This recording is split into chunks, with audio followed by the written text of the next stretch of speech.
Oh my gosh, the vision is real. 7,600 watts of solar on this RV. Holy cow. That is insane. You took your insane RV and made it more insane, more insaner.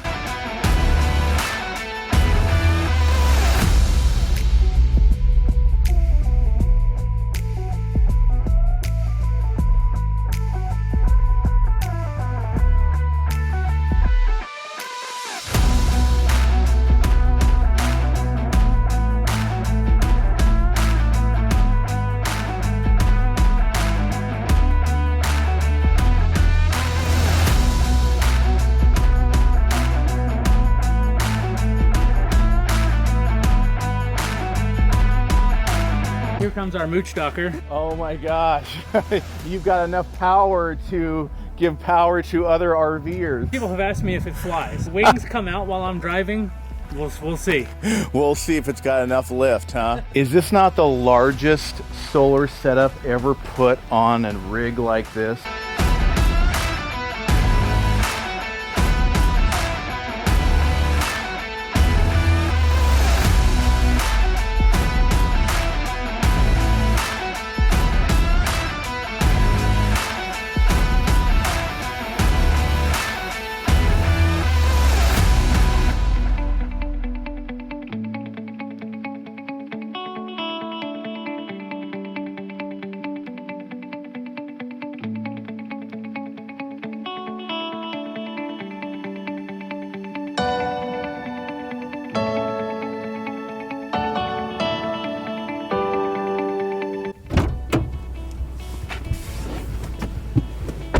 I am all the way down in Tucson, Arizona for an out-of-this-world RV upgrade.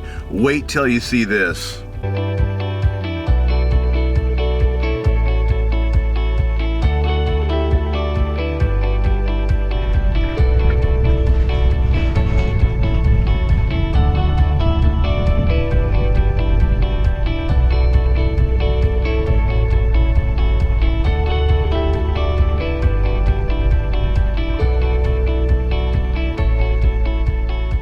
Wow, I am so excited that we are with Joshua and Elizabeth Webb again, and some other people will introduce here as well.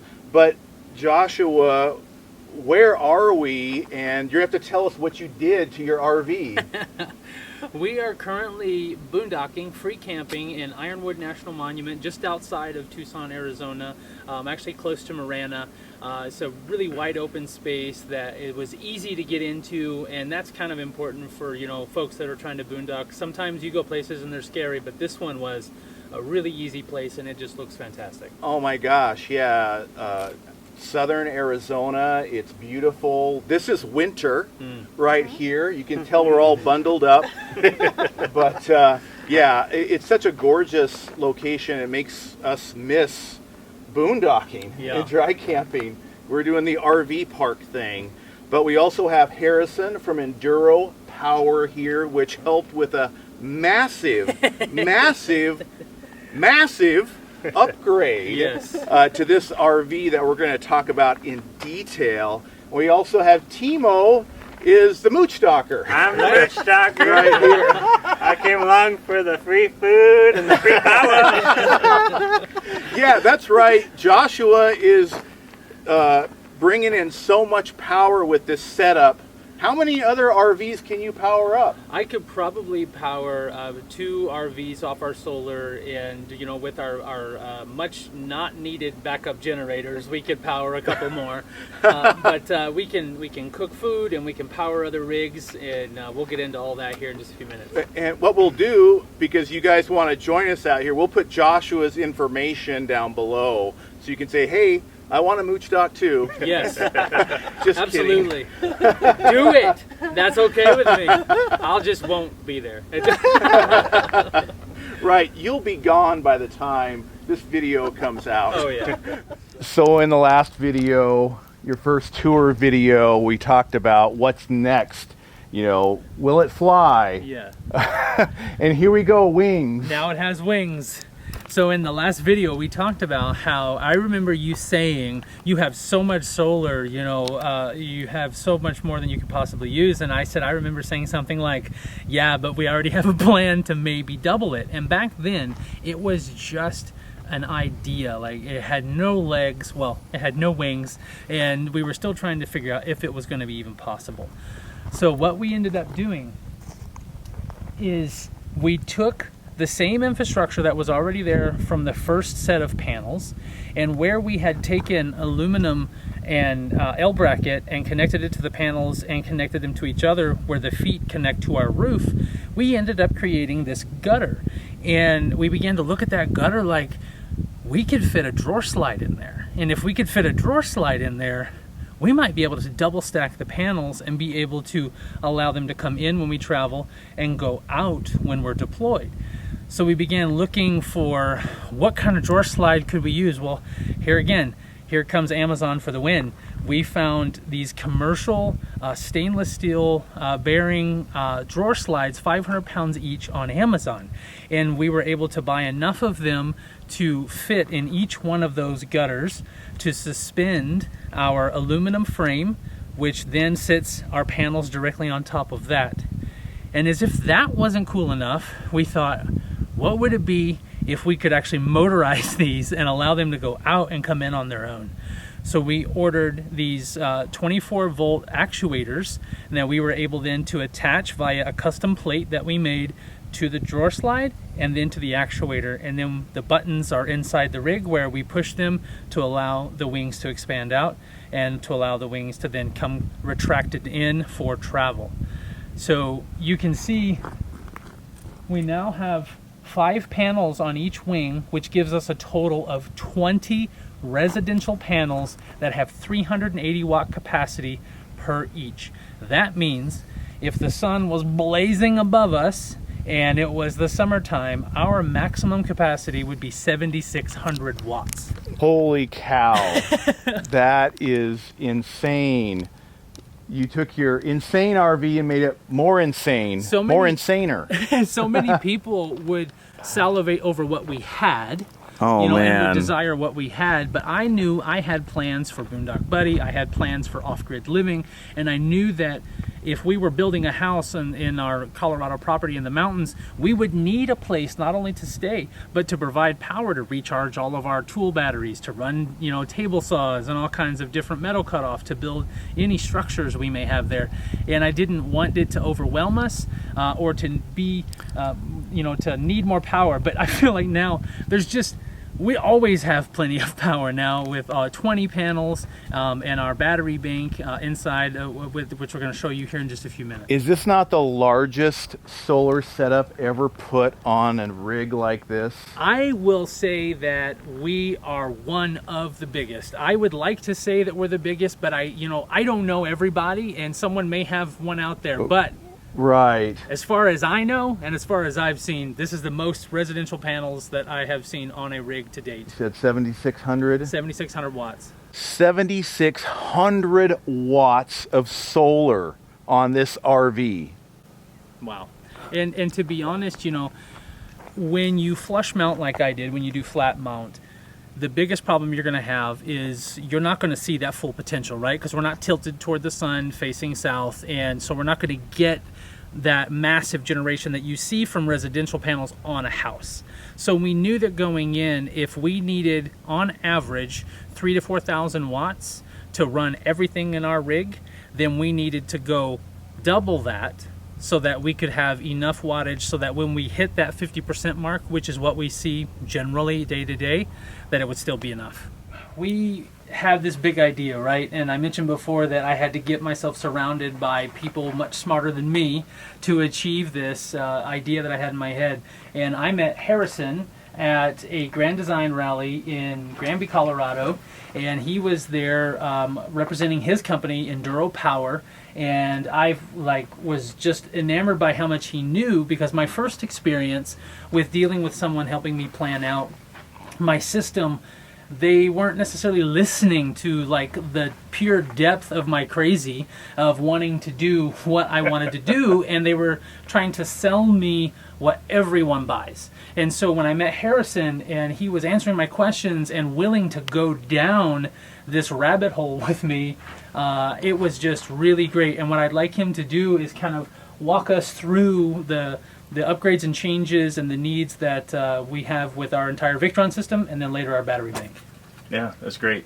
As Josh said, you know, I had an opportunity to meet him in Colorado, and he came to me and said, I got this big idea. And I was like, that's crazy. Let's go. Let's figure this out. And it was just fun to work with Josh and figure out what his needs were.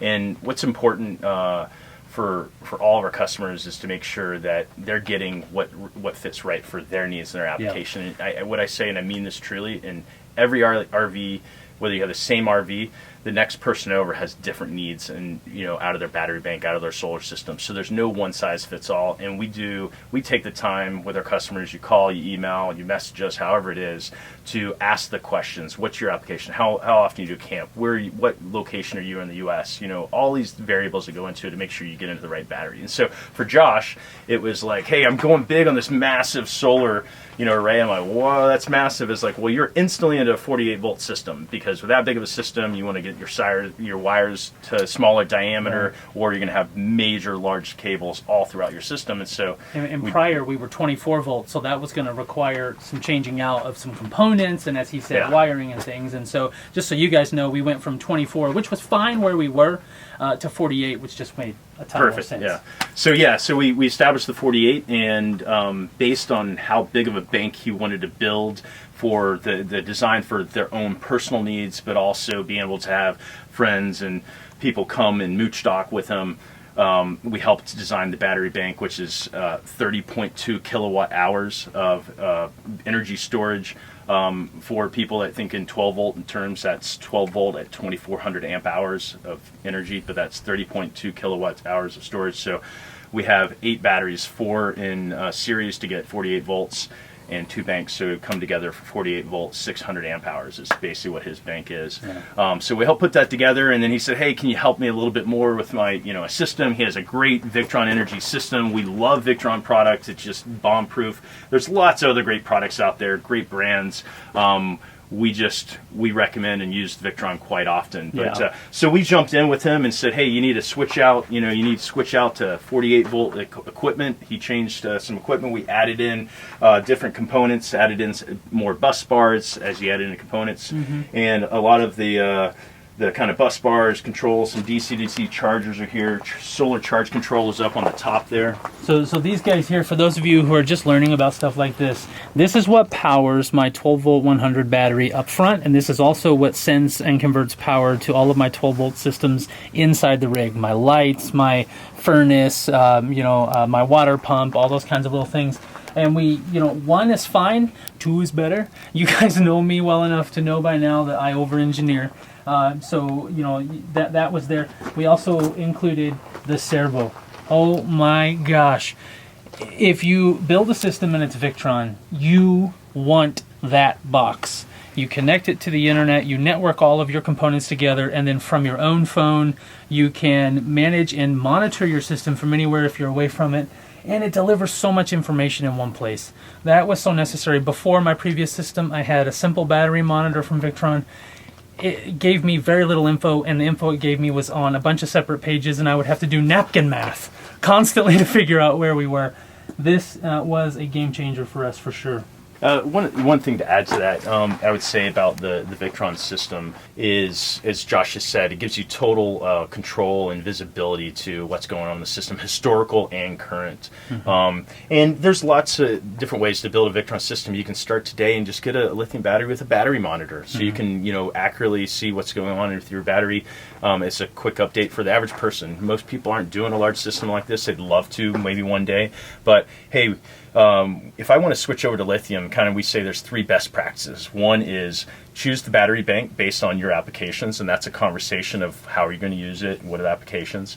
The second thing is to upgrade your converter from a standard converter to a lithium capable converter, and that's different voltage output, 13.6 versus 14.6. What I would say, and it's great news for newer campers, RVs hitting the market today, is in 2021 and now into 22, we're starting to see a lot of manufacturers have this upgraded converter in them, so you just have to flip a switch to make that conversion. Any older models, it's an upgraded swap out of your converter. So that's the second most important thing, integrating lithium. And the last one is it's a great investment to have a battery monitor.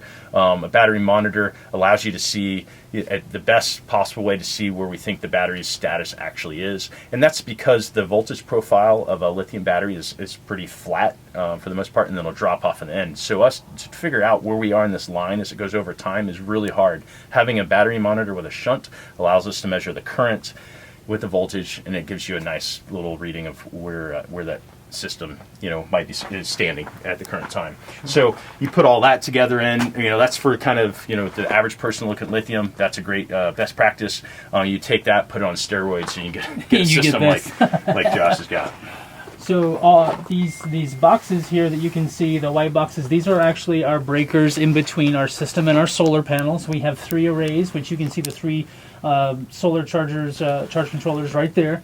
So if we ever need to work on something, we can close everything off here, and we have our different switches. It's our master cutoff there. And if reminding me correctly, Harrison, the 2 red switches, they go to our inverters, correct? Yeah, it turns off each of the Quattro inverters. Yeah, each one of the Quattros. So where are our inverters, right? Quattros are huge. How am I hiding them? So we built a custom wall here that has a piano hinge back there so that we could open this space up, and voila. Let's see if we can get a little extra light back here for you guys. Our huge Quattros, the 5000 VAs, are sitting right back here. These guys put out 4,000 watts continuous per line, and it is more power than I think we could even shove through this RV. I think you have, with the 4 Quattros, which are very large inverters for an RV, will be 8,000 watts of continuous capability. Yeah. Which is, put it this way, 3 ACs is 4,500 watts. You turn on your microwave, you're now at 6,000 watts. And you turn on, what else you want to do? Turn on the TV, electric heater, fireplace. You're still just now getting to 8,000 watts. Yeah. Now your problem is you better have a solar system like Josh's to offset that consumption. Very capable, but based on what Josh wanted to do, that was the right product for him. Yeah. Most people don't need that level of inverting power for even living off grid. Sure. 2,000 watt inverter can work for a lot of people. Right. All depends. There's people that can live off grid with a great solar system, with the system a tenth of this size. But Josh had a lot loftier goals, and it was fun. It was fun to work on. And something else that I forced into the equation because of a situation we had been in before was I wanted to have the ability to completely bypass my entire Victron system, all of my batteries and all of my inverters, and go back to pulling power directly from a pole if I ever had a situation where I needed to work on something. With most solar setups and most inverter setups, that doesn't exist, and there's no way to fully bypass it without pulling wires and doing things. So we put in 2 RV plugs, one that feeds into our entire Victron system, and the other one that says bypass that goes straight to our power distribution panel up inside the rig. And so it's super easy. I'm not going to do it because it would kill our power. But if I needed to bypass, all I'm going to do is twist this, pull it out, put it in right here and twist it, plug it in at the post, and we're done. I was actually in a situation where I needed to work on an inverter, and I had no way to power the rig at all. Elizabeth had work to do, and we were just trying to freak out. So we've created that solution, and I highly implore everybody to put in some sort of bypass because, you hope the day never comes, but the situation will happen. Those are massive back there. Holy cow. I hate to ask what those cost. I hated to pay for them. The thing is these things change all the time because new models come out and prices change. So, at the time of watching this video, it could be one thing, but I just tell you guys to work with, Harrison or someone like that to get the current knowledge of where things are, and they'll help you find the right tool for the job. Where in the heck are we going to put this massive battery bank? We jokingly call it the Tesla wall that we've installed in here because there's so many and they're so big. the only place we could find was directly behind our fireplace, which seems counterproductive. You don't want to put batteries behind a heat source, you know, too much heat. But then again, these electric fireplaces only put out heat one direction, so no problem there. So we had to design and fit these in here with a custom straps system, which we're going to show you. And you're going to see just how, I'll say, interesting of an install this was, because there's literally no room back there anymore once these batteries go in. So we'll go ahead and pull the fireplace out and let you guys see what it looks like in there.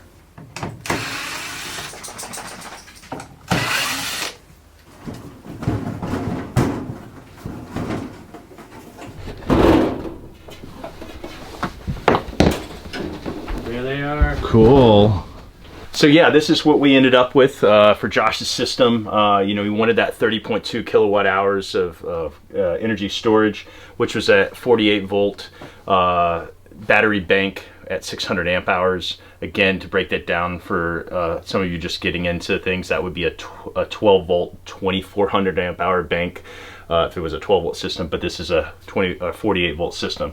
So what we have here is 8 of the Enduro Power 12 volt 300 amp hour batteries. 4 of those are wired in series to get to 48 volts, and then we have another bank, a 48 volt 300 amp hours, another bank of 48 volt 300 amp hours, and then those are tied together on a bus bar, so they're in parallel to give us that 48 volt 600 amp hours.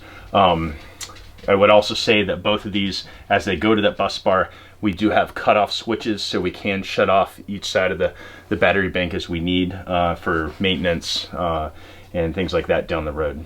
So one of the reasons it was extremely important to go with Enduro Power and the batteries that they provide is 2 factors that is always on top of mind to an RVer, and that's the size and weight of the things that you have inside your RV, because your weight capacity is limited by, you know, your supports, your axles, and whatever type of framing that you have. And so if we wanted to increase the size of our bank with the batteries we used to have, we would have had to have 20 of those batteries, and the overall weight impact of that was going to be extreme. So when we found out that Enduro's batteries are 25% smaller than most batteries on the market, and they came out to be lighter than the batteries that we previously had if we had went to 20. Not only that, they were cheaper than them at the time that we made that purchase. And so all of those things made it very, very easy for us to make the decision to go with these batteries.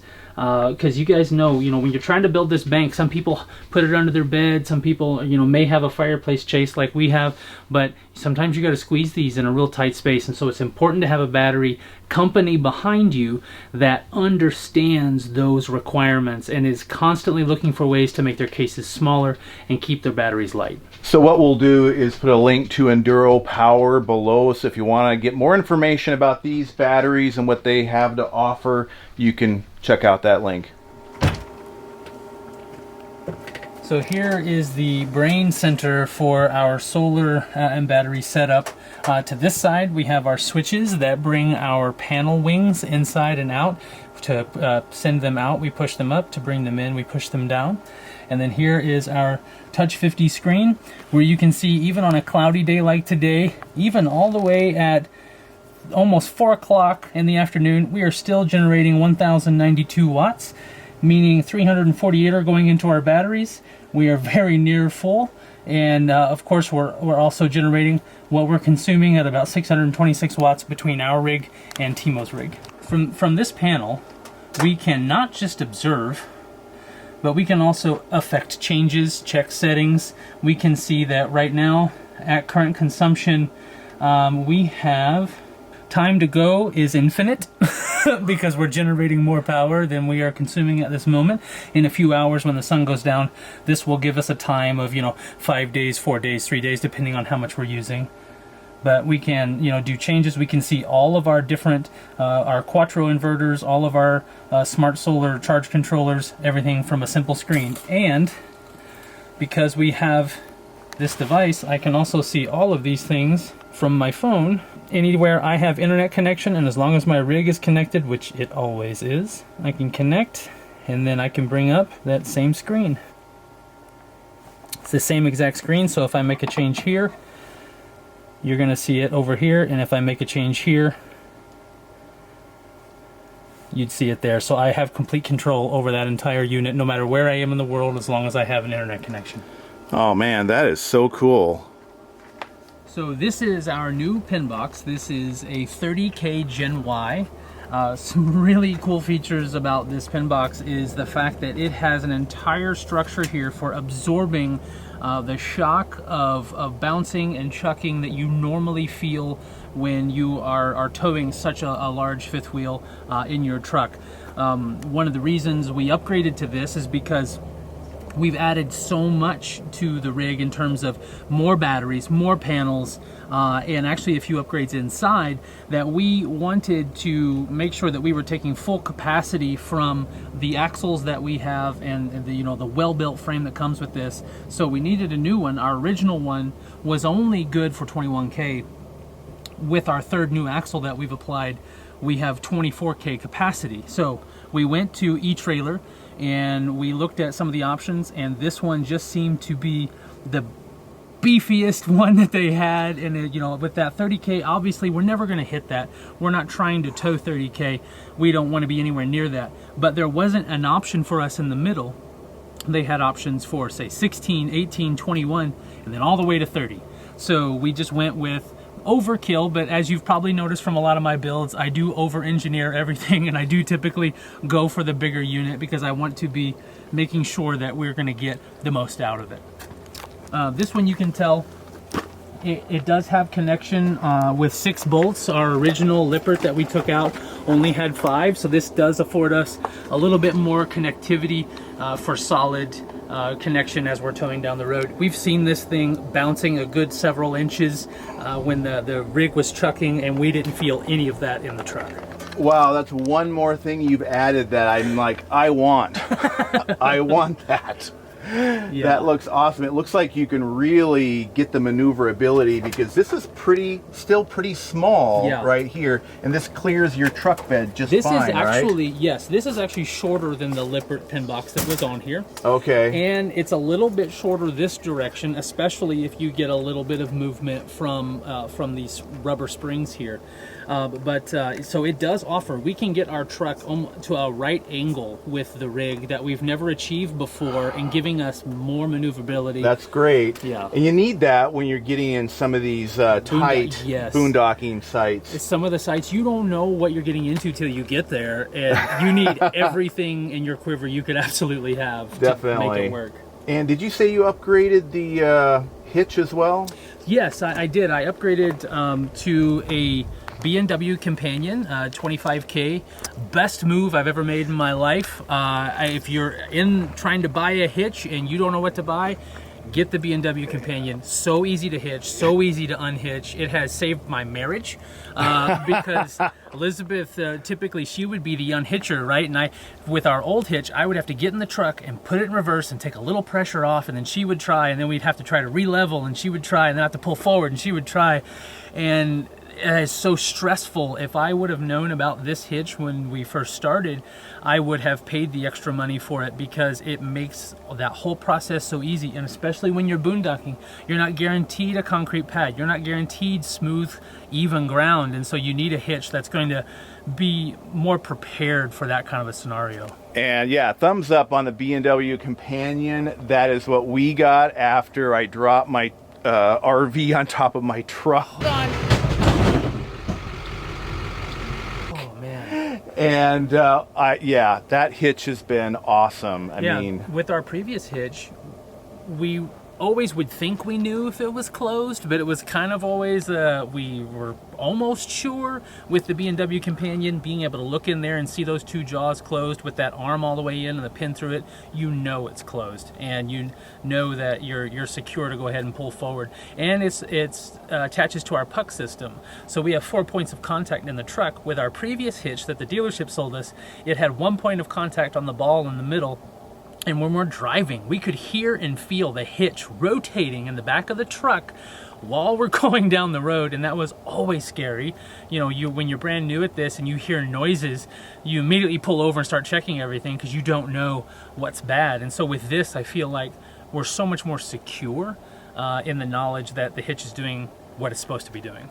Look at how badass that hitch looks. I've always been irritated with this door because this door never knows what to do with itself. When you're trying to get in the storage bay or the Nautilus and deal with this, there's nowhere to secure this door. And so when the wind's blowing, it's always hitting me and doing all kinds of stuff. So just a couple little things, a little screw here and a little bracket there and this bungee cord. And I put a bungee little bracket right here. But if you can see back here, I added another rubber door stop.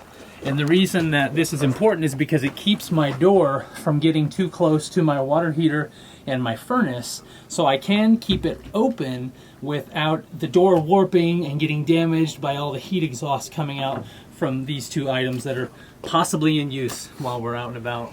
The hot water just kicked on.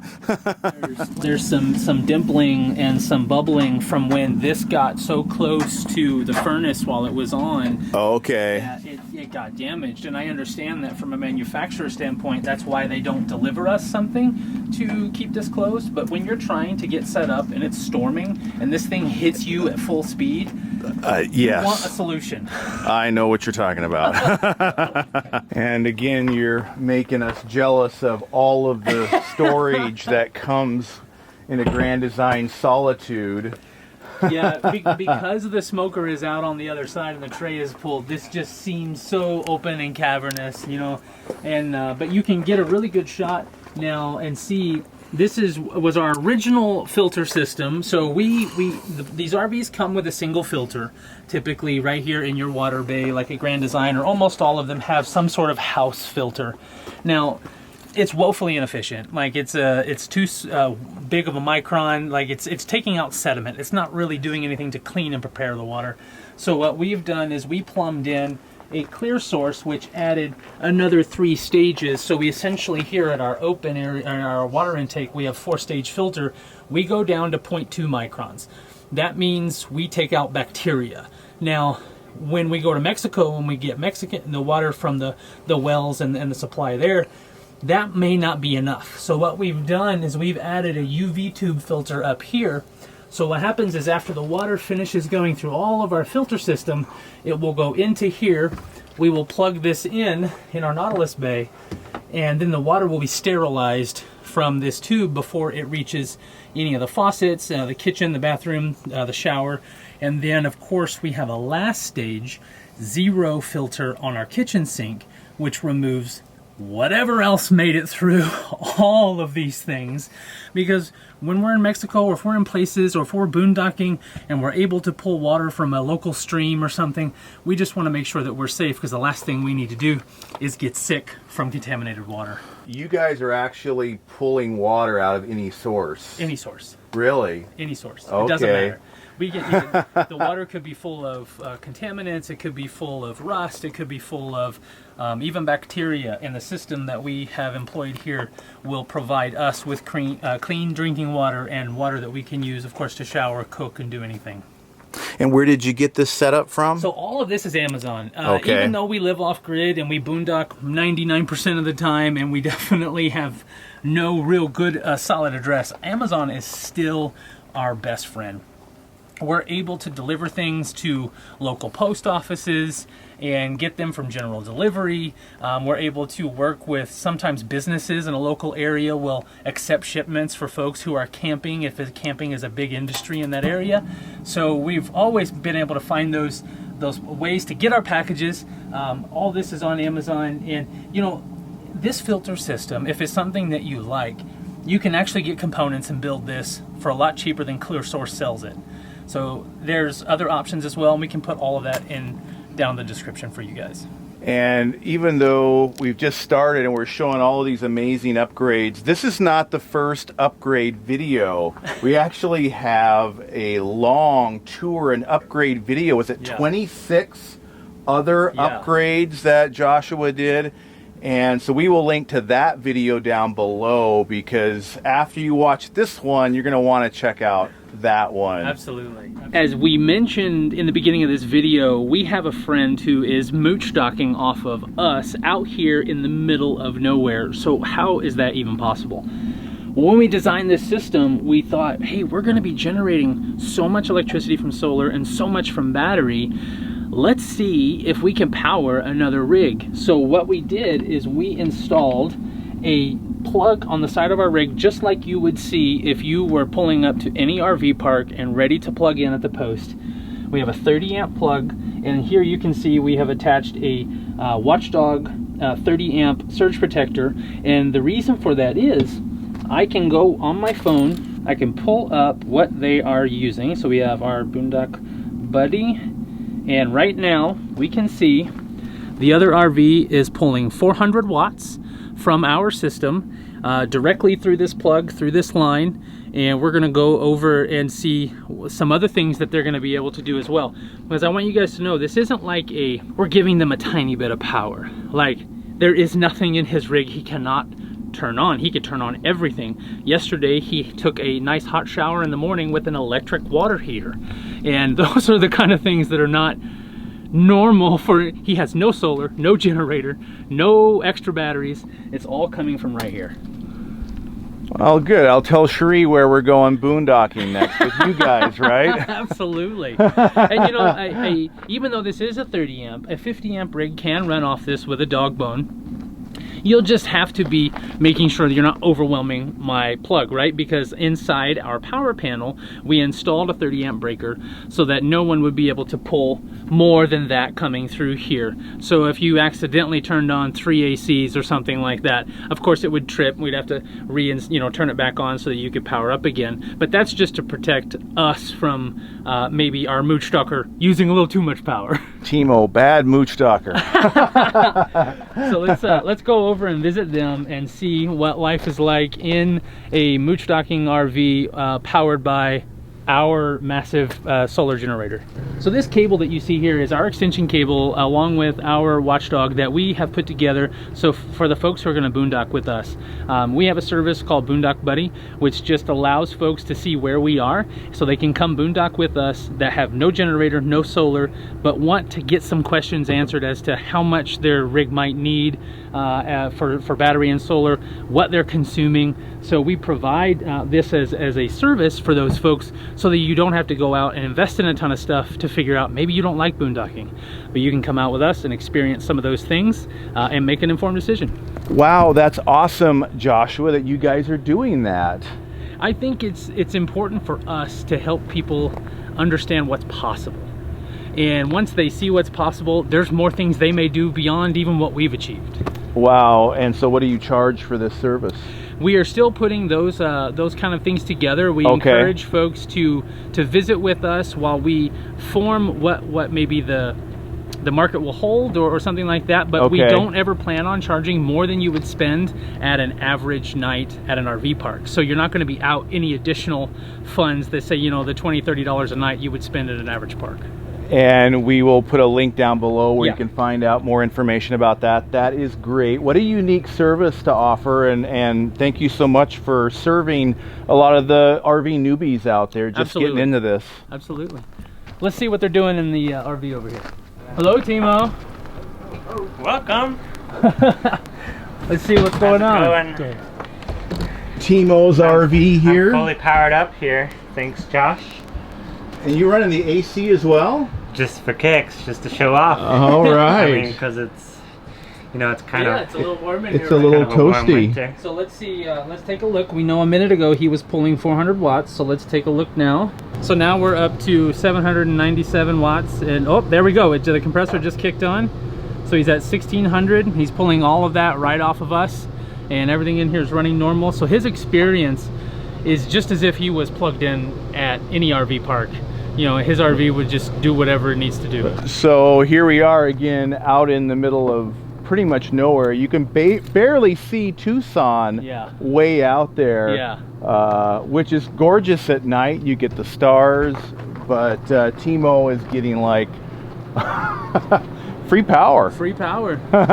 Although I will say that, you know, a lot of this is an appreciation to Timo. He was part of the team that helped us install all of these panels and build our framing and infrastructure for this expansion of our solar capacity. So he's been along the whole way, and so we wanted to tell him thank you and allow him to experience this, even though he doesn't have any other facility to be able to do that. So for us, when we're boondocking, a lot of times we don't know what the weather is like where we are. We can look online and go to weather.com and find out what weather is like in the nearest town or the nearest municipality, but where we are, we may not have accurate weather. And the reason that's important is, well, what if the wind speeds are getting higher and everything we're looking at doesn't show us that? There are things like our Starlink that can only take so much wind before we need to take it down, and other things like our slides that may be in extreme, we would need to pull those in. So we invested in a weather station that's right up there. It tracks wind speed, rain accumulation, temperature inside and out. And for us, it's really important that we know direction of wind and wind speed. We've had situations where the wind was blowing so hard on the White Mountain near Green Valley, Wyoming, that our living room slides literally were tipping in. I have a small video of this. You can watch the trim, the whole thing coming in as I'm sitting at my desk, and I was just thinking to myself, do we need to leave? And we had no idea what the wind speed was, and so it was very important to me to have that so that we could manage and know more facts about the things around us so we can make better decisions. So deploying this and getting it up there isn't very hard, because we also bought this extension pole normally for cleaning services.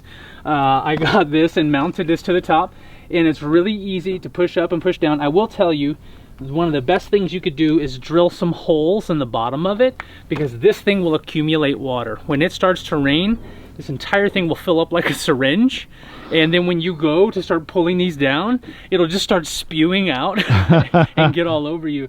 But I'll show you another thing that we made. So at Home Depot, you can get these clamps that a lot of folks use these for hoses and extension cords, but I took and I super glued some rubber window gasket to the inside, so that when we're ready to go, we can just quickly bring that out here, ratchet it down, and it has a really tight fit around everything. And it's important because when we're deploying and when we're you know, tearing down, I don't like things to be very complicated with lots of nuts and bolts and other things, because you need to move quickly so that you can get to your next spot. And so I'm always trying to find ways to do these things quicker. And I recognize that docapole right there. I just bought one, not for that reason, Right. but it's like the world's longest selfie stick. Yeah. And we had that out at the Big Tampa RV show, Right. getting some creative and fun shots with some of our viewers.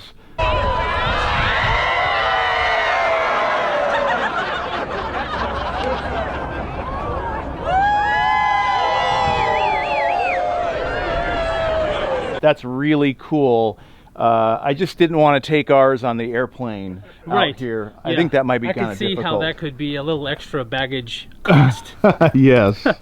And if your solar and battery setup was not insane enough, do you have like the world's first 3-axle Grand Design Solitude? No, I won't say that we're the only Solitude, but I will say we're the only 390 rear kitchen running around with 3 axles. We've been doing a ton of work on this rig, and we've been adding a ton of weight. And we just talked a while ago about our pin box up front, and that alone would not prepare us to carry a ton of more cargo.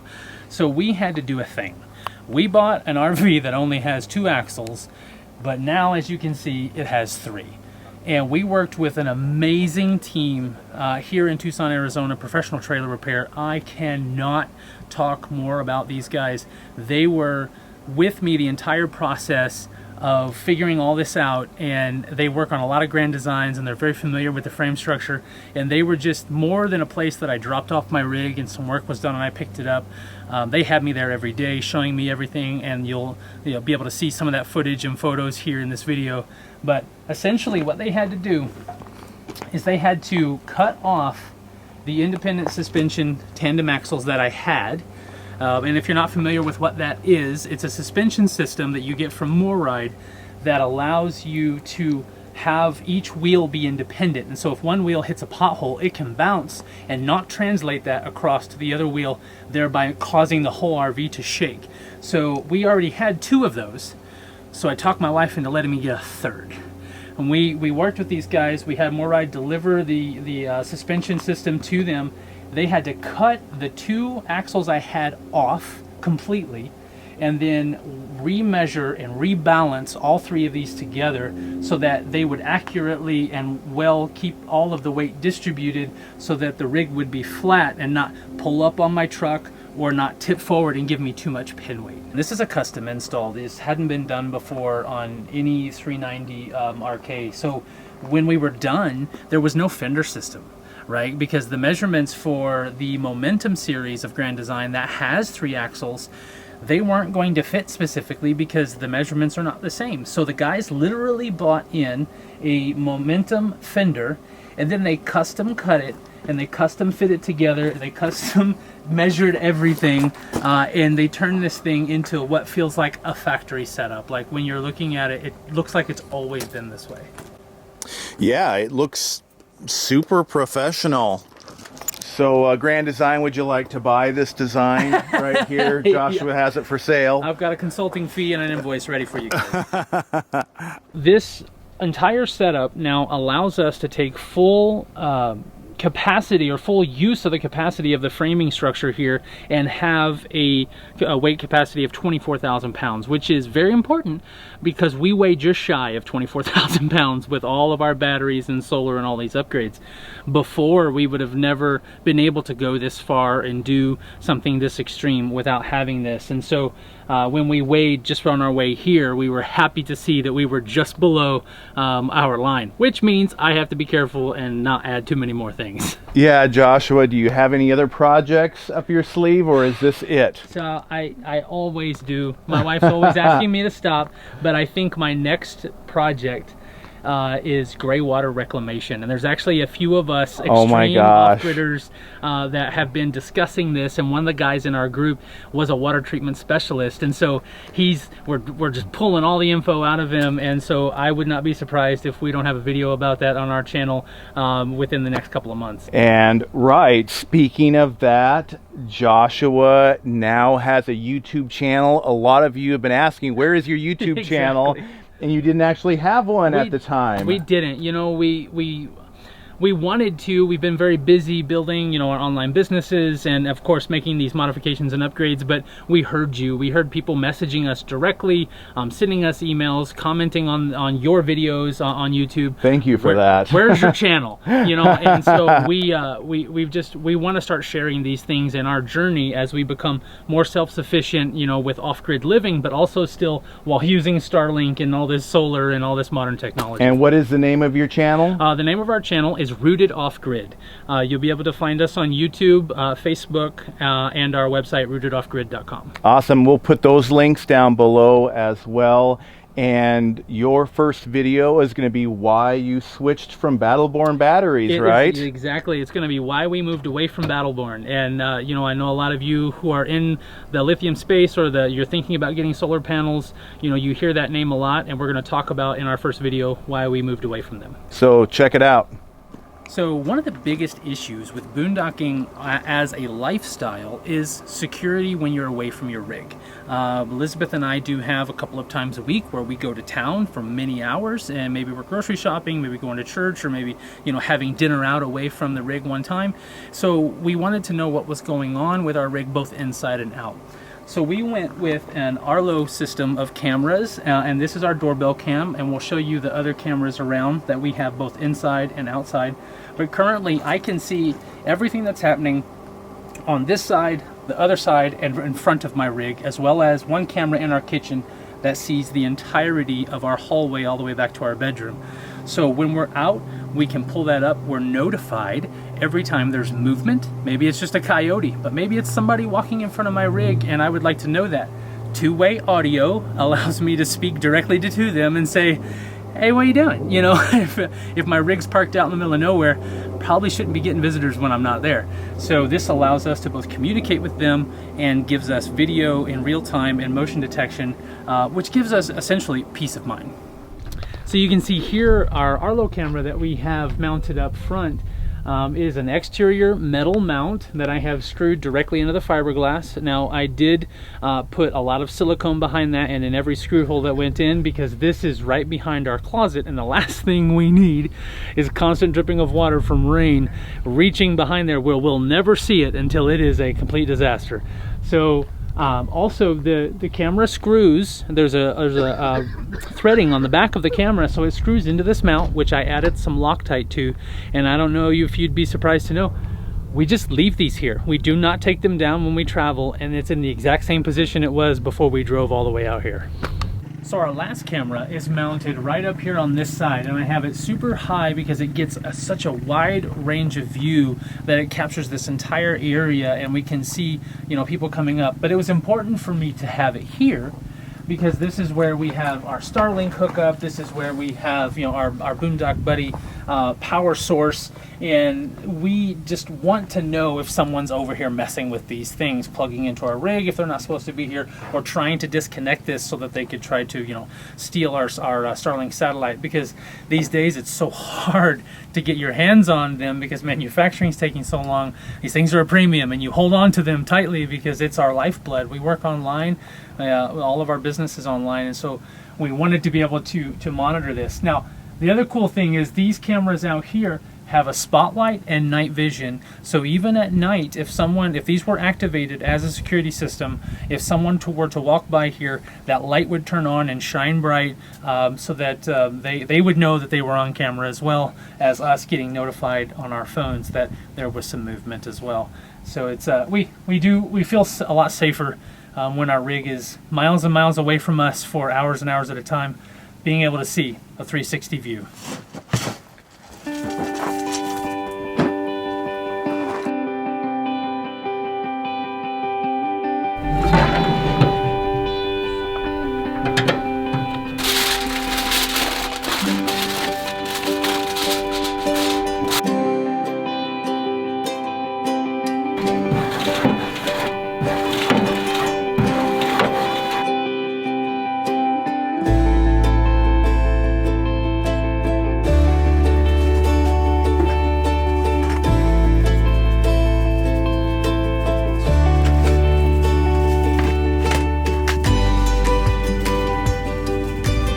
So this time Joshua is going to actually demonstrate this awesome smoker that he has, you know, tied down or mounted into this Morryde tray. You know, this is cool. Yeah, essentially this thing is actually just sitting here. Like, it's not tied down, but it's heavy enough that it doesn't move very far. I actually have underneath it built a small heat sink out of some 1x1 aluminum tubing, so it's not sitting directly on the tray and air can pass underneath it. This cavity under here is hollow, so, you know, we find that we get very little heat transfer into our storage boxes, our toolboxes just behind here, mostly because we do smoke at a low level. We smoke at kind of 160, 175, and so there's really not much that's going to transfer out. But today we are doing our week's worth of meat. So tastes good to grill, right? Love the flavor, but it's a lot of work. You got to prep the meat, you got to prep the grill, and that just takes time, and we don't want to do that every day. So what I do is I do a whole tray of chicken breasts, pork chops, some sausage that we might use for breakfast or maybe for gumbo or something, and then some sausages we use for directly for breakfast. I get it all on here, I smoke it off, and then we have it in the fridge for dinners for the entire week without having to drag this thing back out. But just in case you guys didn't realize, we're actually running this on solar. We're running this on solar and batteries, and I don't know if he can see or if he can show you guys, it's a very cloudy day, but yet we're still producing enough solar to run this and not use any battery power. So we'll go ahead and start placing our meat. And then I like these guys to ride up here because they don't need a lot of direct heat. And in fact, a lot of these meats are already smoked. Elizabeth, she makes fun of me because she says, have you re-smoked the already smoked meats yet? And I just prefer, when these come out, they're going to be a bright red, and they're going to have a much richer flavor than when you get them just off the shelf. And I prefer that, really. We'll let all these guys right up here. And we're going to let this go for a couple, 2-3 hours at 165. And then when I feel like they've had enough smoke, we're going to crank this up to 300, just long enough to make sure that our pork chops and our chicken reach an acceptable internal temperature.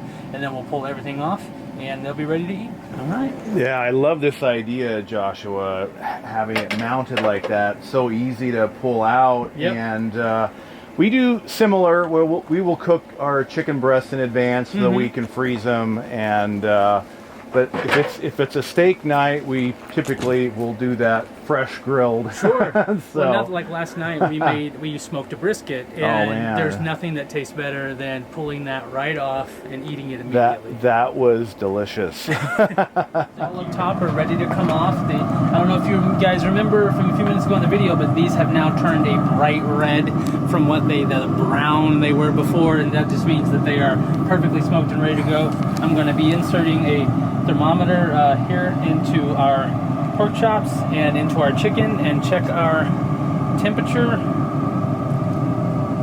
We are good to go on the pork chops. And we'll check our chicken. Oh, it's so moist. And we're good to go on the chicken. I can pull all this off. Oh, I love sausage. Oh my gosh. Is this all included with the Boondock Buddy? You know, you are pretty much guaranteed to eat a meal with us if you are boondocking with us. Oh man, you're gonna have to increase the fee.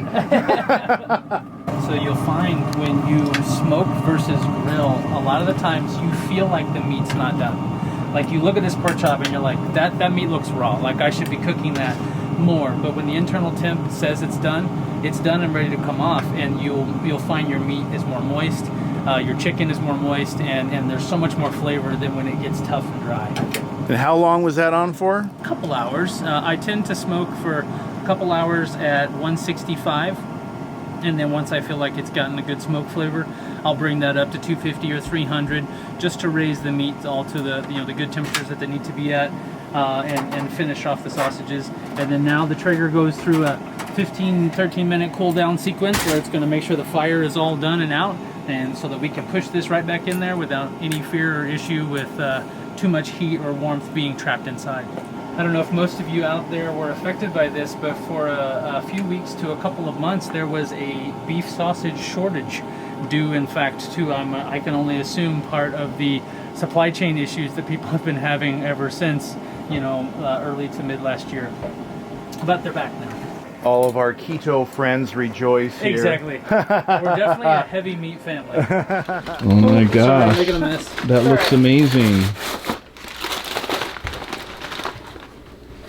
Wow. What's for dinner? Brisket. Oh, smoked. Well, no, actually, this is the fastest I have ever cooked a 16-pound brisket. For a little extra fire. Yeah. Luckily, it was wrapped, so we don't have any of the negative flavor. All right, so let me see my grain here. Well, you got to slice across the grain, or it just comes apart like beef, like roast beef. If you tried to cut this way with the grain, it would just keep splitting. So right now we're cutting the flat. This is the more leaner portion of the meat. You can kind of see the smoke ring a little bit. People really like to know what you eat in an RV. Yeah, so we eat whatever we want. Right. People think that you have to change your diet, or you have to, you can't have a smoker, or you can't, bake bread. Even on solar, I bake bread like once or twice a week in a bread maker, electrically, and so we spare no experience in life. Yeah, looks All right. amazing. Hey, how are you? I remember you. Diego, and here comes Dora. Diego and Dora, that's right. How are you guys? You remember me? They love everybody. It's a few small changes since before. Okay. Like we changed this out for shiplap. Oh, nice. I added a mantle and shiplap on the fireplace. You've got like the coolest workstation up there. I love it. You got workstation envy here. Yeah, it's Oh fun. man, it smells like sausage in here. Oh, It's fun because if I'm working, but he's watching something, I can just slide it over, then I can see what's going on, and then if a student comes on, I'm back to working. But Elizabeth, I'm so distracted by that. I'm like, Yeah. oh, I'm supposed to record Elizabeth, but no, it's Yeah, meat. Yeah, it's sometimes Yum. hard to smell the food back there, and it's almost lunchtime, but I gotta finish this lesson first. And show them how I can be in the kitchen even while you're on call. Yes. So, it might look unprofessional for me to be teaching from a kitchen, especially if there's like dirty dishes. So, I have a custom printed blind. Oh, And now wow. I am in a very professional office with a nice wooden wall. I've got lights if I need a little, well, we reset the power and it's nice and bright. So I've got light on my face. I've got a light that I can aim towards my hands if I'm demonstrating. I've got a lot of things up here, but I've got my camera that goes on my face. I have my camera that I aim on my harp, which I put right here, I bring up here for lessons, and then the harp has a light on it, a camera on it, they can see my hands. I've got a screen for my Zoom call where I can see what the student's doing, nice and big. Screen where I've got my music, my lesson notes, anything else that I want to pull up for them. So I can pull stuff up on my iPad. It's just like, it's all here. So, not from an RV kitchen. Right, which is incredible. And for more of their Josh and Elizabeth's workstations, you can catch that in our first tour. And yeah, you guys have added what, another 26 upgrades? I don't know. I know. It feels like a lot. I don't know.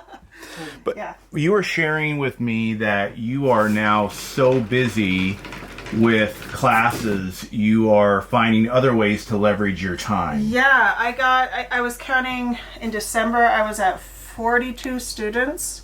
And we're talking about students that I meet with over Zoom. And I was getting to the point where I was like, this is not what I got into RV life for, to be stuck behind a computer all day. When look out the window, it's beautiful out there. That's where I want to be, not right here. So how do I continue to grow my businesses, make sure that I have the financial stability I'm looking for, and we can pay off our debt and enjoy our lifestyle, pay for our upgrades, without having to spend my entire life stuck right here, as nice as this is. And really, I'm going towards more of a recurring revenue model. So a lot of times what we're doing is we're exchanging time for money. So if you're an hourly employee, you clock in, and the amount of time you work is the amount of money you get.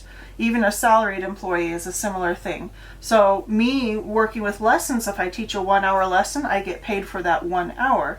And there's only so many hours in the day that we have, and there's only so many hours we want to spend working versus with our family or enjoying traveling in the outdoors. So I'm working towards creating more sustainable revenue and diversification of revenue streams. It goes from small things like writing my own harp curriculum and music so I can sell sheet music online. I create CDs. I've got several CDs. This is my new one I just released last month. This is all my own music. And those are things that I spend the time creating at once, and then people can keep buying it forever. So it's a recurring revenue. And I've recently been expanding that. A lot of the times in my lessons, I say the same things over and over again to everybody because everybody struggles with such and such. And so I started recording those. We actually set up recording studios in our living room, turned our RV living room into a full-blown recording studio. And so I've been creating a lot of that so my students can watch the lesson, learn about what they're doing that week. This is the new technique. Here's how we apply it in a song. Here's videos that you can play along to at different speeds as you're practicing. Here's what it looks like once you're done and up to speed. So they can do all of that at home on their own pace. And then once they're ready to work with me, it's only using a small amount of my time. They can upload a video of them playing it. I can watch that. If I get to it at 10 p.m., I can watch it and respond to it at 10 p.m. They'll get it the next day. And we're able to just work through that without having to, okay, are you available Monday at 10 a.m.? Just all those difficulties of live lessons. And then I still have the live lesson option, but maybe we're able to do just a half hour once a month or twice a month rather than an hour every single week. So they're still getting all the benefits, and my time is reduced. So more work up front, but you reap the benefits for years to come. I'm also doing one other exciting thing. Yeah, so you've got here. one other cool thing. I know. And we will put links to everything, your CD, your courses, your lessons down below as well. Sure. I've got exciting stuff here. So I've been playing harp for many years, and I've owned a lot of harps, and I've taught students with a lot of harps. And I've always struggled with that. How do people get started on the harp if you don't have one to play? You have to have one to practice. And how do you do that when they're so expensive, and that barrier to entry, or the difficulty of where do I put it? How do I move it? So many things. So I'm really excited because after multiple years of R&D, I am super happy with our new harp, which is called the Starter Harp by Harpley. Harpley is my company. And this harp, it's like the Goldilocks harp. It's that perfect balance between big enough that you have enough strings you could play a whole bunch of different things, but small enough that you can still transport it. It doesn't take that long to tune it. You don't have as many strings to have to replace if they break. It's a lot more affordable. It's a lot less daunting to a beginner. And it's a really good starter harp, but it's also a really excellent travel harp and a really excellent therapy harp. So it has all those different hats. And I'm super excited because we just got our first production run with our manufacturing partner that we've been working with for several years. And we've got our first set of 55 of these harps coming in just about 2 months. Yeah. We're expecting them. I'm so excited because this is going to open up the ability for so many people to play the harp that didn't have access to it before. Our starter kit, it's not just the harp, which I think is amazing, but it comes with everything you need. So this harp, you can see it's on a little stand.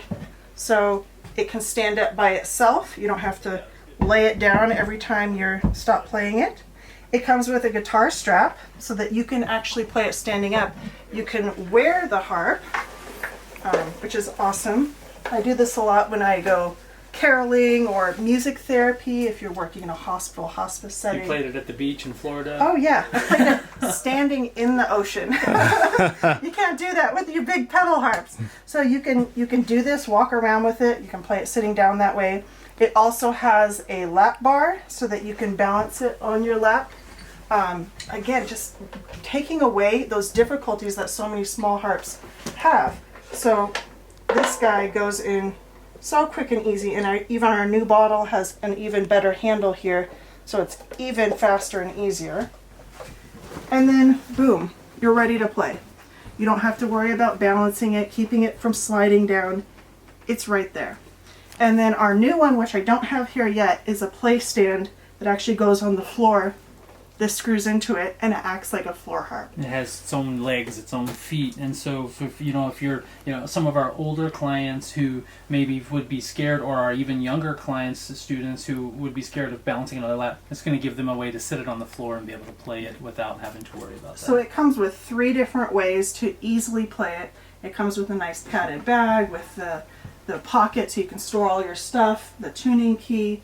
So you can see there's lots of different ways to play the harp, and it makes it really, really easy for beginners of all ages.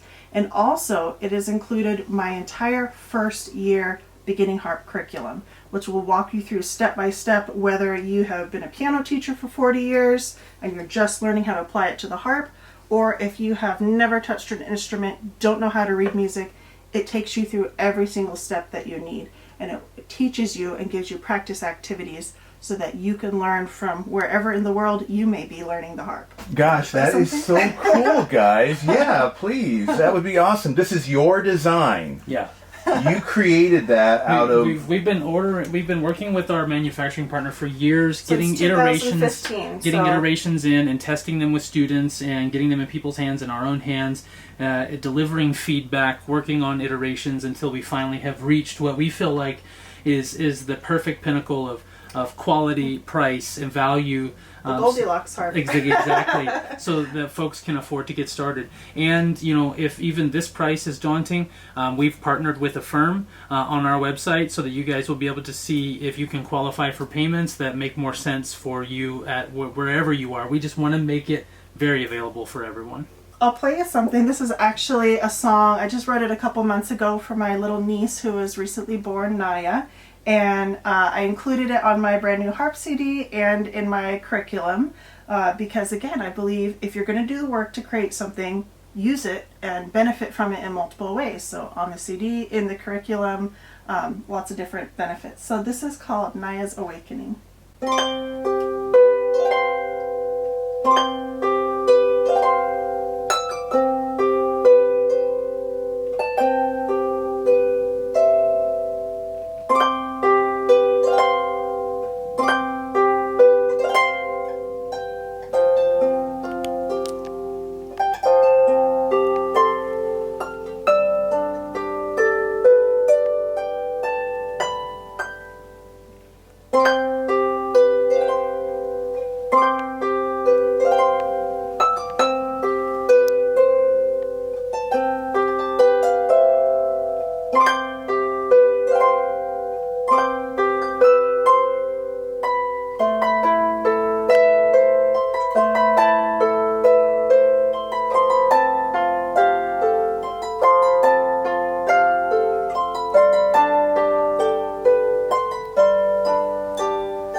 Beautiful. That's a shortened version, but I have the full version on my CD and in my curriculum. So I love creating my own music like that. I love taking traditional pieces and creating my own arrangements and just making things accessible to people. So many people say, oh, I really want to play this song, but oh man, it would just be too hard. It'll take me years to get there. It's like, no, we can get there quite quickly by just making these little tweaks, take out these notes here, simplify this part here, and yeah, you can absolutely play that song. So I love that. It invigorates me when I get to see those aha moments with my students and that joy of like, I can play this song that's important to me, or for my relative, this was their favorite hymn and I played it for my grandma, and just, oh my goodness, there's nothing like that feeling of knowing that you're making a difference. You're building an income and supporting your family, but you're also doing it in a way that is making a difference for people and bringing more joy and more harp music into the world. And that's what I'm all about. I still think this is the most unique and coolest way that somebody is affording this kind of lifestyle on the road. So cool. So again, links to that harp and all of your training materials and everything will be down below. But thank you so much, Elizabeth. Awesome. That was awesome. So beautiful. Thank you. Yeah, even though I usually only have one meal a day, I'll make an exception for Joshua's leftovers. I'm fine to be the guy that messes up your entire eating schedule. When summer comes, Yeah, you'll be there'll be cranking more it. draw. Right. Really get to test those ACs. So yeah, he's got 8,000 watts of inverting power, continuous inverting power, and he's Never running seen all it. 3 ACs. That's 4,500. 4,500 watts. That's only half of their capacity. Right. And then in the summer, he'll easily be pulling 5,500 to 6,000 watts. So Right. as long as he's not in here trying to run Run a a microwave, welder. run his electric water heater, and all that stuff. We got a MIG welder in here today. We're gonna be running.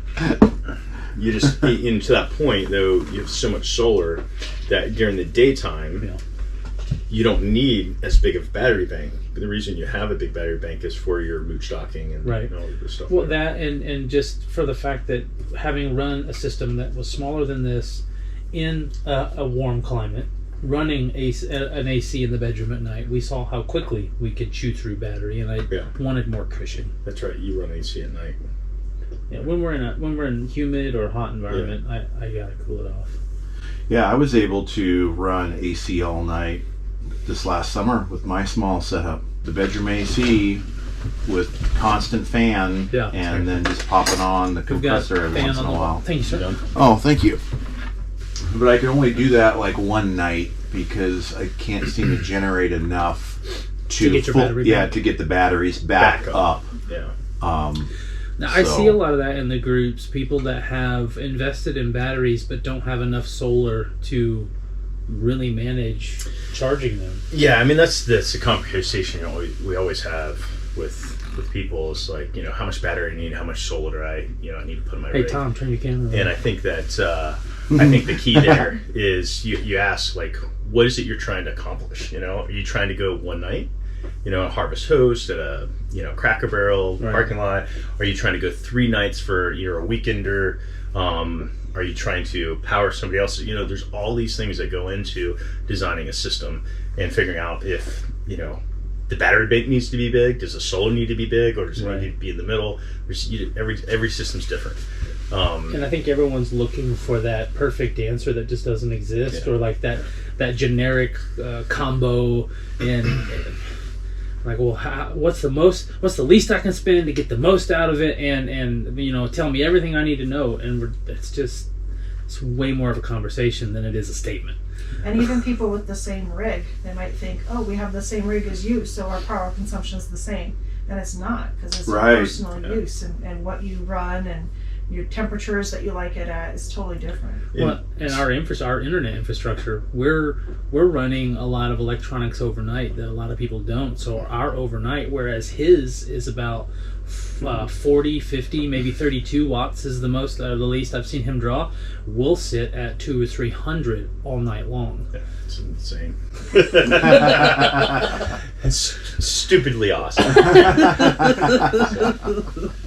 I think one of the biggest things for figuring out like battery needs is it's all about power consumption. So if somebody that's getting new to it, they don't understand what their consumption is. They don't have the tools to do it. If you have a nice large Victron system, you have a battery monitor and you install it, you can see the discharge current. But understanding, if somebody can do that, can kind of get that, come to say, I use X amount of watts per hour. Right. Then you can start to extrapolate. I would say that, for the average RVer, which is not putting a huge solar system, is not putting inverters in, is not trying to, sustain, life off grid without generators, they're just looking for a lithium battery that, one, has lower maintenance. They don't have to keep on trickle charge all winter. They don't have to buy new batteries every, year, 2 years, because they didn't maintain it. They're looking for a little bit more, reliable power. So their slides come in the next morning, even on an overnight trip. Standard lead acid or AGM. Someone just asked me in our group, as I said, what do you guys want to know about off-grid? Someone literally said, I want to know about the standard 390 factory setup, how much power I can use, and in the morning still be able to take off and travel. And I just said, just get one lithium battery. I was like, well, That's all you need. the stock setup, you have no ability to use anything because the only thing running is your refrigerator, because the inverter feeds that only. And then if you let your refrigerator run all night and then you try to do your slides in the morning, you're probably not going to close up. And so, nothing. If So direct even question, with the residential refrigerators, they're still just putting one battery in? well, there'll be one battery, maybe two up front, but even at that, the inverter and the refrigerator, depending on how hot the climate is, that thing could run all night long, and Sure. then you'll wake up to dead batteries. Yeah, it's very true. And so we get that call all the time. It's basically like, hey, I've got a residential fridge, run off inverter, what I need. And in a fifth wheel, our starting point is basically like 12 volt, 200 amp hour. And that gets you through, it can get you 2 nights. Again, it all depends on if you flip all your devices, you'll consume that in an hour. Right. But if you're, for the person that has a residential fridge, lead inverter running that, a 12 volt 200 is going to get them through the night. Also run their furnace, which is probably the highest draw 12 volt device in the rig, which is going to run 8 to 10 hours through the night in generally cooler climates, even in the summer in a place like Colorado. So you kind of talk through some of those questions. The same person that uses the same amount of energy in Florida versus Idaho, 2 totally different things. Because if Idaho, their furnace is going to run all night. Florida it's not. Even if they're the same type of consumption, so they might have a slightly different need for their battery bank based on geography. That's one of the first questions we ask is where are you located, and then we can start answering more questions too. Because also if we're talking solar with them, if they're in South Florida, like they're going to get decent solar production during this, even in the winter, Right. Versus like, hey, if you're pushing the Canadian border in northern Minnesota or whatever, it's like, okay, well, let's set the expectations. So here's what we're going to do. So. Well, one of the first things I tell people to invest in is a watchdog, so that they can, while they're parked, start studying their usage.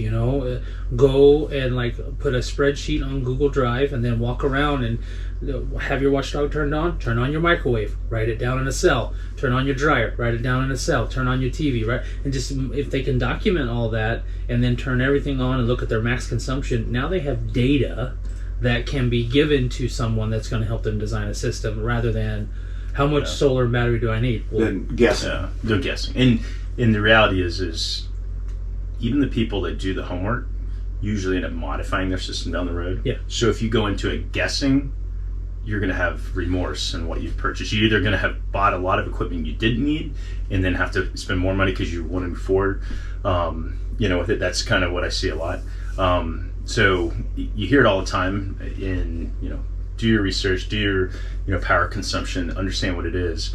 And that will get you closest to the pin. I think everybody should be realistic and know that even when you're close to the pin, you just don't really know until you have lived it, And you were saying the watchdog. What does the watchdog do for you as far as? So basically, the one that's out there right now that like is on for Timo, on Bluetooth, I'm monitoring his consumption. So if you're in a park, The wattage, the amperage.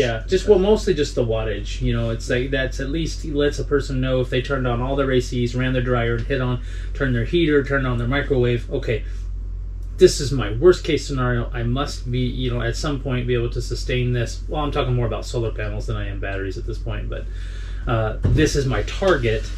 And because I see people all the time say, okay, well, I think I need 2,000 watts because I ran everything, and that's my max is 2,000, so I bought 2,000 watts worth of solar panels. Okay, are you going to flush mount those? Yeah, you need 4,000 watts of solar panels, because if you need to produce 2,000 and you're going to get about 50%, depending on where you are, depending on time of year, you've got to double that because you're not going to get the max efficiency out of those panels. Oh, well, I don't have room for that. Well, okay, so now you have to do power management. So when you're running off your solar, you got to decide what you'll sacrifice and not use and not run, and then just thinking about all those things, but still being able to enjoy life. Like you don't want. I hear people talk, well, when I go out on solar, I only have 2 panels, so I can't do any of this, or this. I'm like, that just sounds horrible, and I don't want to live like that. That might be fine for the weekend camper. Yeah. I'd say there's 3 best practices for integrating lithium. One is understanding what battery you need, what size battery fits for the application you need, which goes back to the little bit more involved question of what are you trying to accomplish. That's number one. The second one is your onboard charger, which is called your converter. That is generally a different charge profile for flooded or aging batteries. And you have to upgrade that to a lithium profile converter. What I will say is the manufacturers here in 2022, we're starting to see a number of them roll out. has switched to the hybrid. There's a switch where you go down and flip it over, which is great. And that started in 21. We started to see it, but it's just, I'd say by 23, they'll all be a hybrid where you can switch between the two. So switching out the converter is the second best practice, and the third one is adding a battery monitor. And battery monitor is very much what we were talking about earlier about like a watchdog where you can see the consumption. There's also just a battery monitor with a shunt. Measures current going in and out of the battery bank, takes the voltage, puts it all together, and gives you a nice beautiful percentage to know where your battery bank is. But if somebody's thinking about moving to lithium, if they could do something like a watchdog, which just plugs in on your shore power line, you can look on your phone and see the consumption you're using, or they invest in a battery monitor that they're going to do in the future anyway, anywhere from $70 to $180. They can watch their power consumption in wattage or amp hours, which is kind of what a lot of people use the term in batteries of amp hours, and they can kind of figure out what their consumption is, and then that'll give them some additional tools to figure out that first part of the equation: how much battery do I need? So those are kind of 3 best practices. Right now, Timo is consuming 57 watts. He's on line 1. He's got 0.8 amps. He's not doing too much. So Timo, you need to do more I'll go turn over more there. things on if you want. You need to turn on the heater or something. You need to go Netflix and chill, buddy. I'm feeling that way, so you let me know. I mean, this guy knows how to chill. Moving on to another thing, like just RV life in general, right? Like, you can do all the research, get all the recommendations, whether it's batteries, it's solar, it's macerator pumps or water filtration system, and you don't, until you implement it yourself, you don't truly know if it's the solution for you. Yep. I mean, obviously do some upfront research, but I think it's like, don't spend so much time researching something that you never move that direction. Right. Yeah, and I think that's the same thing with like batteries. If you're trying to integrate battery, go make the move to lithium. You don't have to, especially like large systems. You don't have to go there. No. Switch out a battery. Put a battery monitor in first. Monitor your current Right. system. Then put in a small battery with the plan. Within 6 to 12 months, you're going to add to that if you think you're going to, because we don't want to go out 2 years and add new batteries to existing battery bank. We want to do it really close time frame. If not, it's perfect to do it all at once. But you can do it about 6 or so months out. But yes, just make that commitment and go and start to learn. And I think that applies in anything in RV life, right? Right. You could get stuck in research thinking like, I'm trying to find the best RV to buy, instead of just like, hey, I found one for $15,000 used. Let's jump in. Let's learn a little bit, because I think you can't research enough and remember all of that to implement it and buy your one and only perfect RV the first time. When we bought this rig, we came back in it and we pulled away with it, and I swear we were having conversations like, wasn't this supposed to have XYZ feature? And then you start to think and you're like, oh wait, no, that was a completely different RV. That was one we looked at a show, or one we looked at another dealership, because it all starts to just meld and swim in your head, and you can't remember which one was which. And there is no perfect RV. We always say find the one that checks the most boxes possible, right? And then you'll start learning. Like, we've seen people who they had a larger Solitude, and I think it was a Solitude TH, and they decided they wanted a bigger garage, even after they had invested a ton of money in modifying it, adding axle or independent suspension. They were like, we need a toy hauler because we want an office in the back. And so, I mean, relatively quickly after even buying that, they just made the switch at a show and pulled the trigger and did that, because it's more important to be comfortable and have things be usable than it is to just suffer through. But you don't know. You just figure, oh, it'd be fine. There are times I hate my desk being here. There are times that it's totally fine with me. But until my desk was here, I didn't know what that was going to be like. Mm-hmm. I think this is the one thing that Cherie is like, she loves this model, the Solitude 390 RK. Is that right? Well, we're technically RKR because it's residential. Okay. And loves everything about it. I mean, the bathroom is to die for. Yep. The kitchen is to die for. But she doesn't want me to be working right here. And the thing is that's not an option. And I've seen people put offices there. Your chair is immediately in the walkway. Okay. You're always kind of blocking these stairs. And before I got that chair, because it helps my back, before I had that, I had a much different chair that had a lower profile, and I could actually get it pushed all the way in. and it didn't. But this one, because of its size, when we're deployed, I mean, it's out here, even when it's not being used. And right. It's not necessarily in the TV way, but it's also not tucked away either. Sure.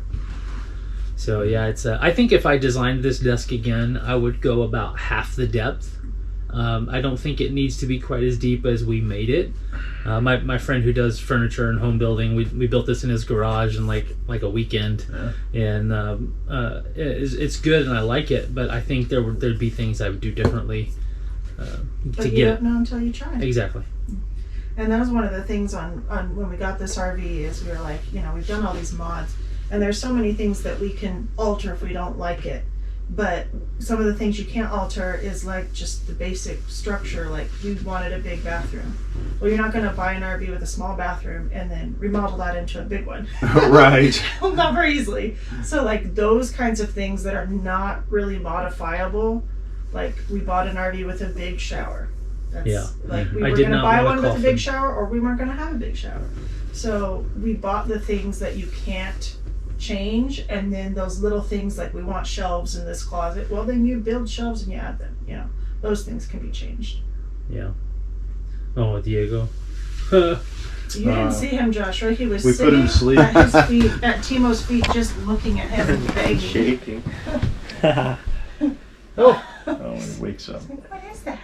Good morning. Are you in your happy place? I'm on a lap and I have my sweater, so yeah. Not shaking now. His happy place is right here. That is just. Right there. Just sleeping. He'll twist up and he'll get right there, get right under my chin.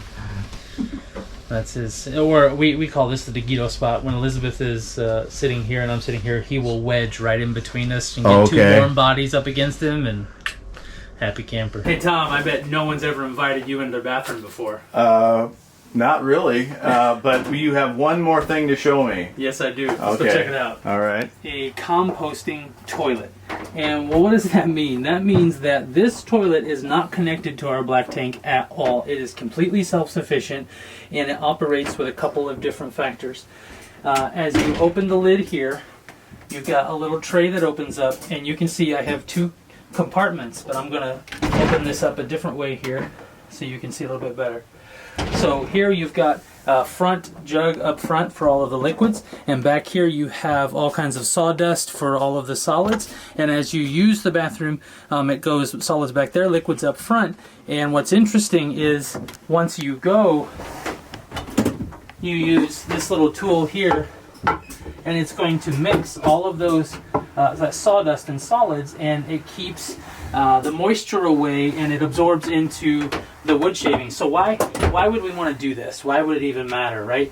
Well, when we're boondocking and we're out, we don't necessarily want to be filling up the black tank, pumping it into a tank in our truck, and then going to town and finding a place to put it. One, because we had a macerator pump failure while we were in northern Colorado, and I had poo water spray in my face. Oh man. That only has to happen one time before you start researching alternatives. Now, the interesting thing is that 5-gallon bucket down there, we only need to empty that about every 2.5 to 3 weeks.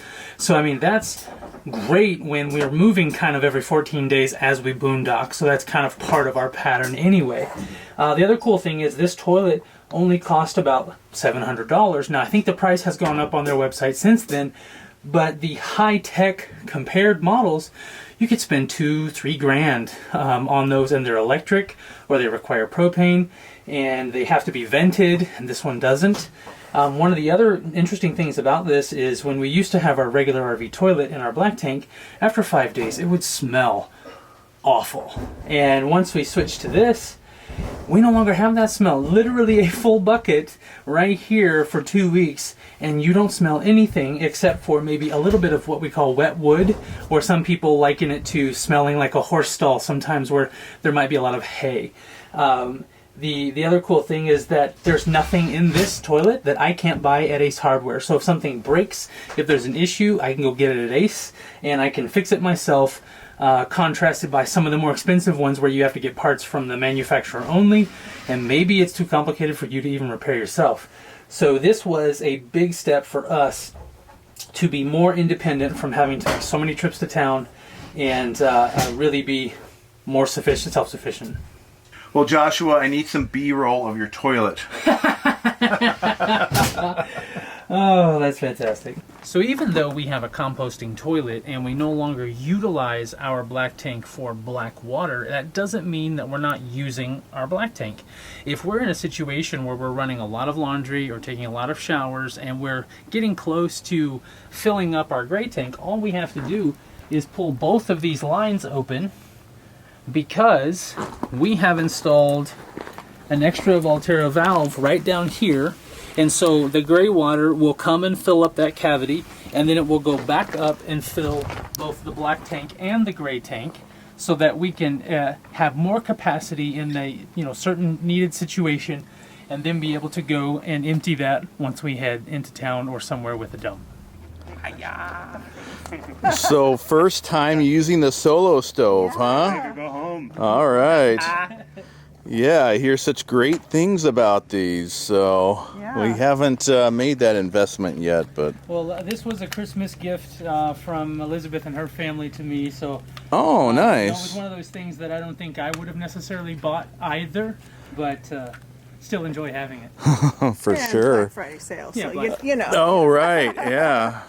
Wow, again, Joshua and Elizabeth, you always amaze me and you amaze our viewers with what you keep coming up with. The modifications and improvements to your RV, and you're not done yet.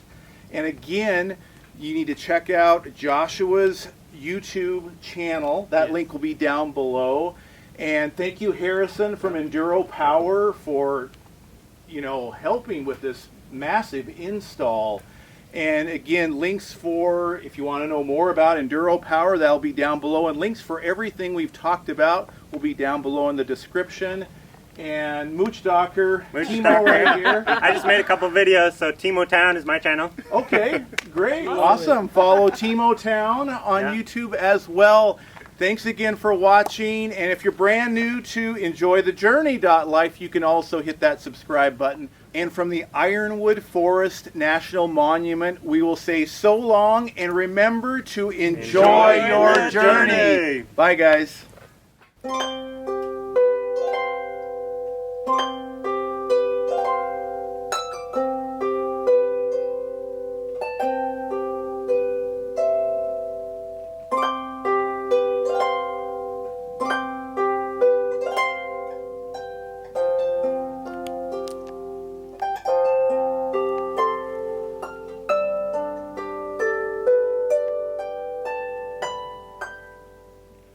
Almost burnt the rig down today.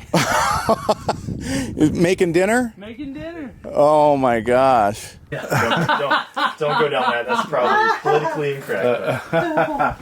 It's super freaking cool. They look cool. Yeah. That's it. And make sure you buy the optional light package. LEDs are worth it. And for all this money for the $9.99 LED light package. After years of DNR. R&D. R&D. DNRs do not resuscitate, isn't it? Okay, right. that might show up in the Yeah. bloopers. You shivering today? We're boondocking and they won't turn the heat up enough for me.